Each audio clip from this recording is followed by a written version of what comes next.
if y'all are okay with it, I might do just a quick intro of you so that we can actually get into the deep, cool conversations. But you're welcome to add anything I missed, because I found all this out by just stalking all your LinkedIns. So hopefully those are up to date.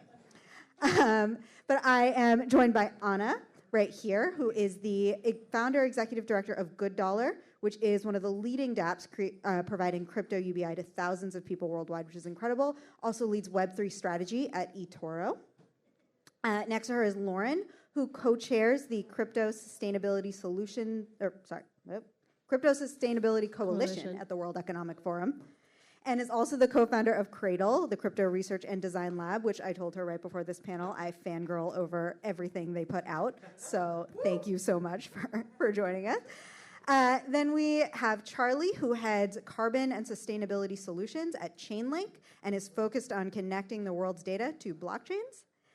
And then we've got Marcus, who leads Web3 innovation and product at Deutsche Telekom, or many of y'all in this room might know their US side, T-Mobile. Also sits on the CEO's think tank for emerging technology. So hopefully I did okay justice to your incredible bios. I actually want to start, this panel is called Scaling Blockchain Impact. I think pretty much everyone who's not sitting at Consensus or Deep in Web3 would have a bunch of big question marks about the headline of this panel. Is there impact? Is it close to scale? What's going on? And so I wonder if I might tap all of you with this intro question, which is, if you had to sort of think about where blockchains are today in terms of scaling impact, from a scale of 1, we have no idea what we're doing, we are before the starting line, we're like 50 yards before that, to 10, like, hey, we're done, we have scaled impact, check mark, finished. Where would you rank us and why? I start with the easy questions. Maybe let me start on that. We have been active in the blockchain space for Deutsche Telekom since 2016. And when we started 2016, the first press headers was, is Bitcoin dead? So it was 2016, and so far it has not been dead. But I think the industry did itself some kind of misservice by digging first deeper holes. So first was the ICO hole that the industry digged itself into. Then came this NFT/DeFi 1, 2, 3, open fork kind of things.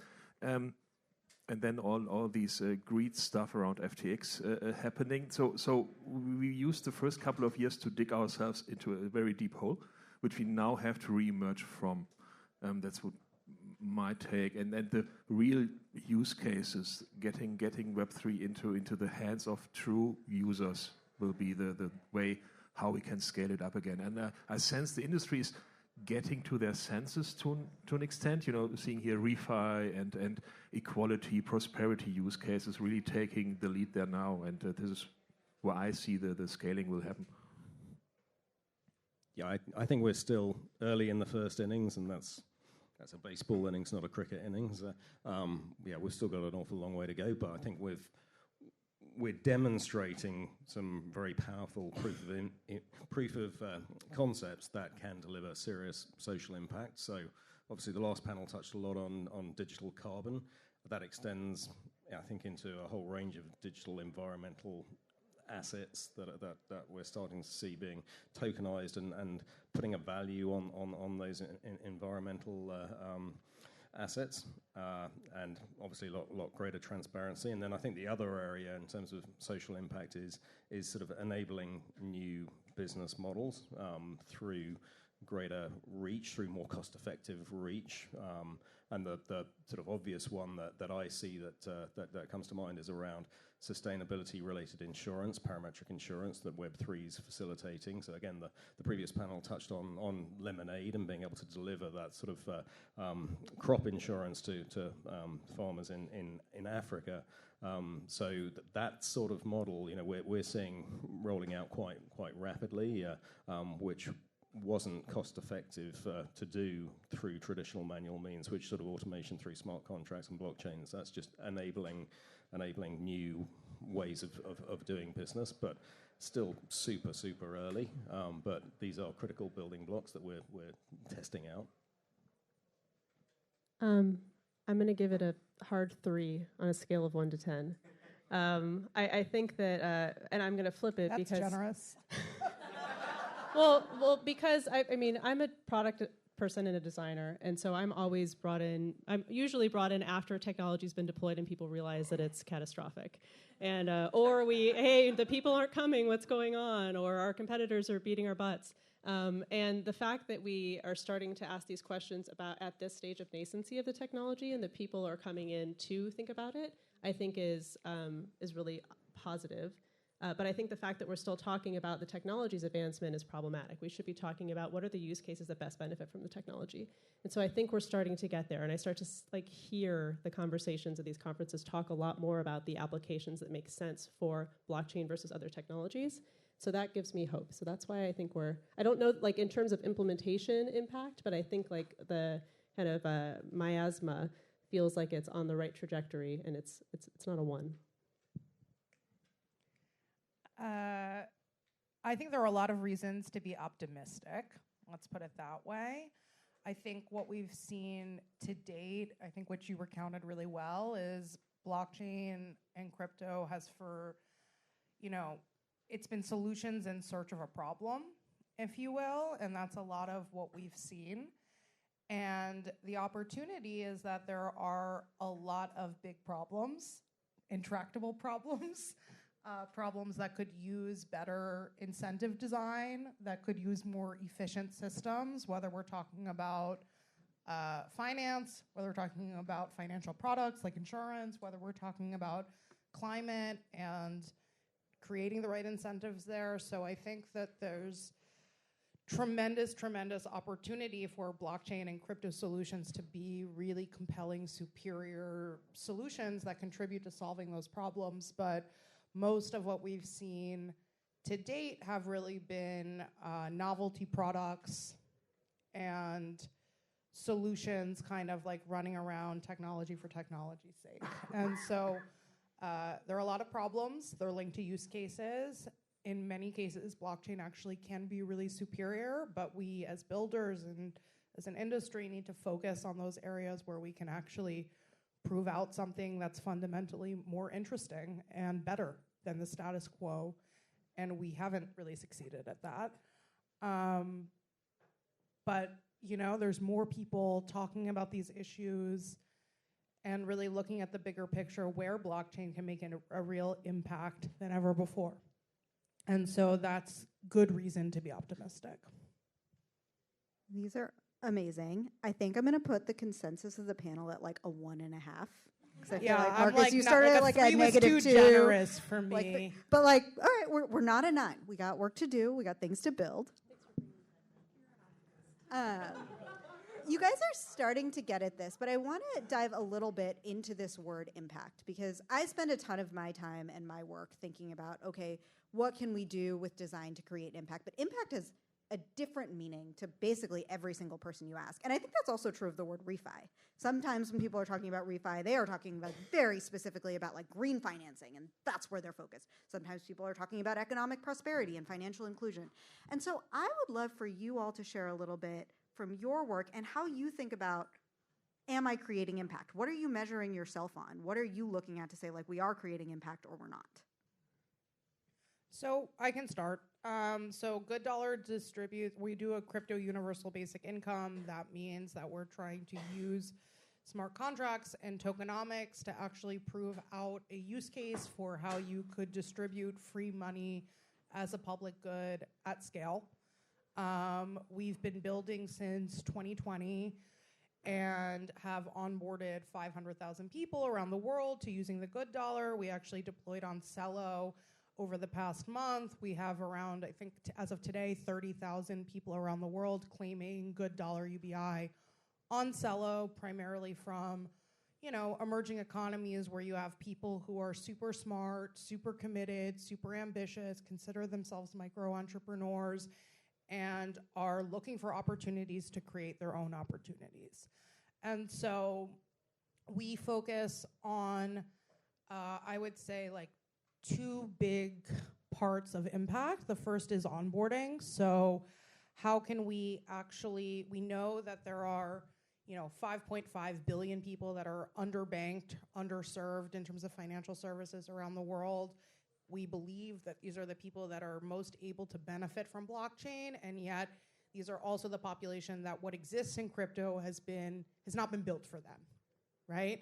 So for most people, you can't just you shouldn't have to open a Binance account, buy $100 of Bitcoin to get exposure to crypto.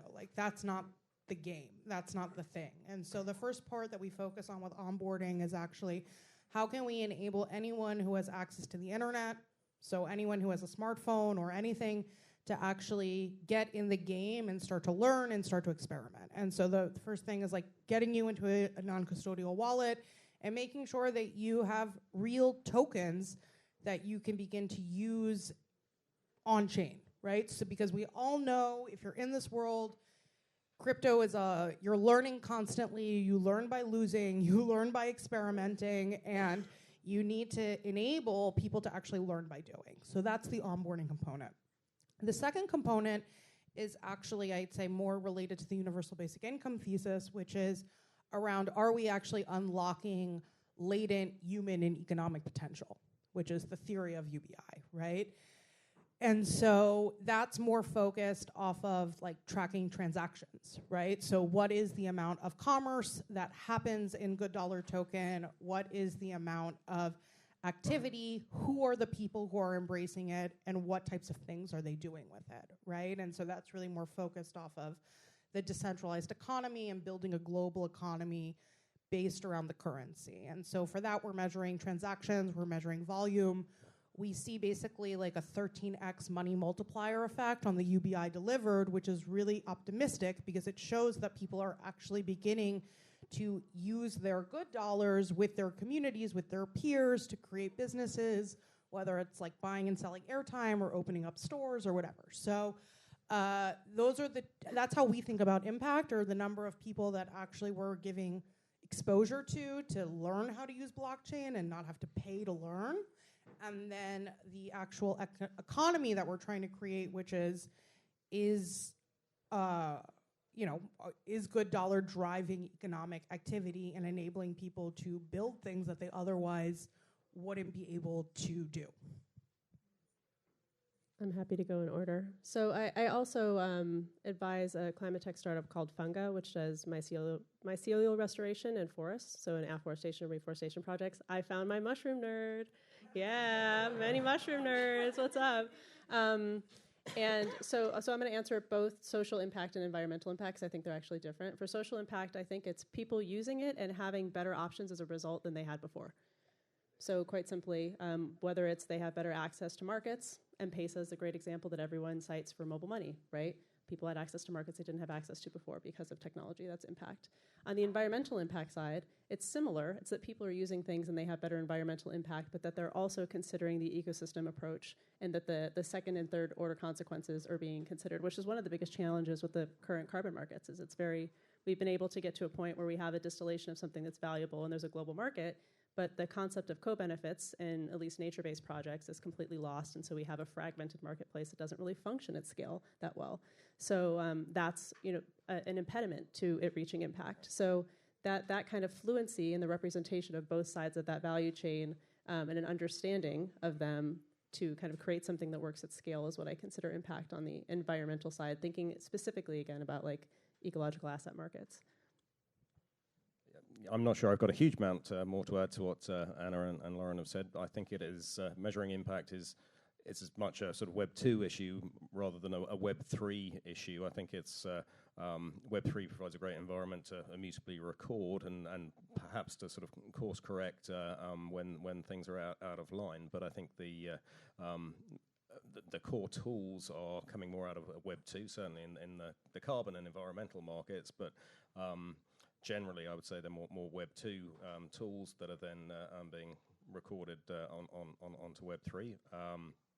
And then obviously business systems, which obviously vary very much on a case-by-case basis. There's just a lot more emphasis on measuring impact, which, as I say, will be very custom in each use case. Yeah, also agree. When we look at impact, it's also the other coin, the side of the coin, basically of the expectations. And then digging on my first point a bit. There was a lot of expectations around get rich quick in the early days of blockchain. Whenever I hear, what has blockchain ever done for us? The question is asked from the totally wrong direction. Because I see, if you ask yourself, what has Kubernetes ever done for us? Or what has MySQL ever done for us? You're not.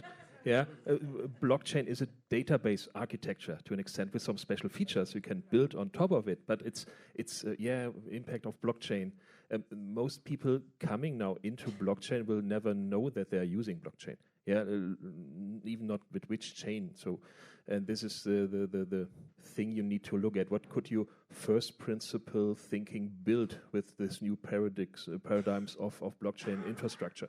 Building on a shared blockchain, for example. This is the more interesting thing. Building on top of each other smart contracts. This is also a very interesting thing. And we as Telecom, let's say, to dig on the first panel, we run the most magenta blockchain infrastructure out there. No, we run validator. So we started with our friends of Chainlink, Oracles and Nodes. We were the first company, one of the first to spin up this little flow network back in the days. And now we also bought tokens in Celo. So we are dabbling around in this space. And as a telco, seeing the idea of the mobile number as a wallet address, this rings a bell with us. And so we are building heavily on how can we get the next billion users into a Web3 database kind of run product. I love that, and it makes me think of one of the themes I think at Money 2020 this year is all around invisible innovation, that we are re-architecting what's underneath, and for a customer, it may not feel that different, even when it's built different. But I want to get at this piece you're talking about, all of you are sort of talking about, well, we have to build for real use cases and real problems and bring real people into this ecosystem. And so just to sort of like level set a little bit, it's like, okay, we have, I think it's like 15 million active addresses a month. It's somewhere around 1 billion transactions a month, which sounds big until you're like, wait, Visa does 1 billion in like 6 days. So like, it's not actually that big. We have, Web 2 organizations that absolutely are at scale, are serving billions of people. We are talking about, we want to serve billions of people, but we don't even serve 100 million. And so I want to get a sense from all of you guys, as you are thinking about scale, what is achievable in the next 1, 3, 5 years, as all of us are here and are investing or building or contributing to this ecosystem in some way? What are the benchmarks that you're driving towards beyond just more, many, many more? I have kind of an easy one. My benchmark, because I'm not representing a protocol or a big platform, it's how many people understand those problems deeply or in the space building. That's how I think it gets to. Like how many people in here are ecologists or farmers? How many people in here are in finance or tech? That's telling, right? So I think that's my qualitative indicator of our ability to get to scale, is having people that represent the communities that we're trying to serve at scale involved in the process further upstream.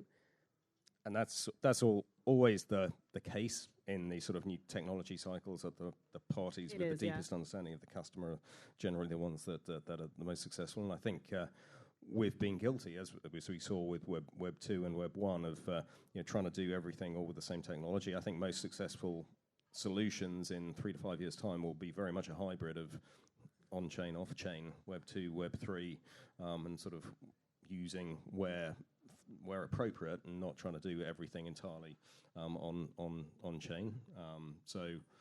Even again, coming back to the Lemonade example, that's a good one, because of the smart contract is being triggered by on-chain climate data, but the actual claim payout for a farmer in India, he doesn't want to receive cryptocurrencies. What the hell's he going to do with that?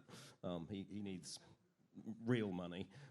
So in that instance, they're using M-Pesa, but I think that's an example of where from end to end, I think often Web3 is going to play a small but important role in many successful value props. Remember, the M-Pesa wasn't real money at one point either. Right. Yep. So I totally love that, and I think it's true that if you think of where is scale, it's in Web 2. Therefore, Web 2 is going to need to change in some fundamental ways for Web 3 to access scale. We're not going to magic it out of brand new things that we just came up with in a small room of finance and tech people, to your point. I am curious, if I gave you a magic wand towards Web 2 and said, hey, you can have them go or build whatever you want them to go or build, what would you have them do? So I actually think it's more that like every Web 2 company is going to become a Web 3 company, and this distinction is actually going to fall away. I think that one of the biggest challenges like to scaling that you just discussed is if you look at the origins of the crypto industry and the blockchain industry, it was like a zealot movement fueled by a passion for decentralization. And when you actually try to build products on blockchain, you realize that like building decentralized products sucks. Like, it sucks. Building on blockchain is really, really, really difficult. You're confronted with all sorts of user experience challenges that you don't deal with if you just are like, oh, I'm going to build an app, And so I actually think one of the biggest hindrances to like why don't we have useful goods and services? Well, I think it's because a lot of the entrepreneurs and the founders and the builders who came up with this first wave of, let's say, 2011 to 2017 or through DeFi, it's like you were in love with decentralization, and that was the primary feature that you were trying to push to the front. And as a result, you created these really crappy products that like most people don't understand, and they're mostly financial instruments, which most people don't care about, and then you get what you get, right? You see what happens. And so I think, as the developer tools continue to advance, as the infrastructure continues to advance, as brands come to the recognition that like blockchain is one big CRM, it's a big database, right? Like it's going to be a superior infrastructure upon which they can do the things they know and care about, like market rewards or market membership programs, or like target people specifically who are their most engaged users, right? And so I think every major leading brand now has a blockchain division, and it's part of their digital strategy group. It's part of their marketing group, and this convergence is just going to continue, and ultimately that's what will be key to mass adoption. Can I really quickly make a distinction? So there's implementation of blockchain behind the scenes for purposes of anything that can have very little improved impact, right? And then there's implementation of Web3 principles, and I think those are fundamentally different. So I actually think that, and we often conflate the two, and I think that's problematic, because there's a fundamental rethinking of business models that Web2 organizations will have to do to truly have impact using blockchain in the way that the Web3 ReFi people think about it. But they can still use blockchain in a lot of ways that are extremely useful for things that they do now, and maybe do them better, but the impact, there isn't necessarily a correlation to impact. So I think it's really important that we decouple those things and ask the question about business model and about the kind of redistribution of wealth and what that means when you have better decentralization, and what it means to just implement blockchain because it's a better technology for certain things and not expect those outcomes. So with my magic wand, I would wave away all legacy infrastructure and legacy business models in a whole array of industries. You're really taking that magic. Having been certainly around the financial services industry and the capital markets, the infrastructure really has not changed throughout my 30-year career there. Let's let it burn. So in an ideal world, you would throw it all away tomorrow, as well as the associated business models, and embrace Web3 along the lines of all of the comments that have been made. But that's just wholly unrealistic. It's not going to happen, and we're going to have to work in parallel, in conjunction, and give industries the sort of on-ramps to experiment and learn and see adoption and see better ways of doing things and the impact that it can have, and let them transition over time, because of it's not going to be an instant switch, and unfortunately I don't have a magic wand. Yeah, on your point regarding blockchain could help on so many different problems and so many different back-end issues or front-end or whatever. Yeah, maybe not front-end, but my wish would be a either a magic pair of glasses or a handbook how to, if you look at existing problems, how could you solve them using the new kind of Lego pieces that blockchain brings to the table. Yeah, and this would be the most interesting thing, because the option space is so huge. I could not choose, okay, put it here or there. It could be used everywhere. So maybe let's do a handbook on how to. That's amazing. Do I have time for one more question? No. Okay. I will wrap us up then with a huge thank you to our incredible panelists.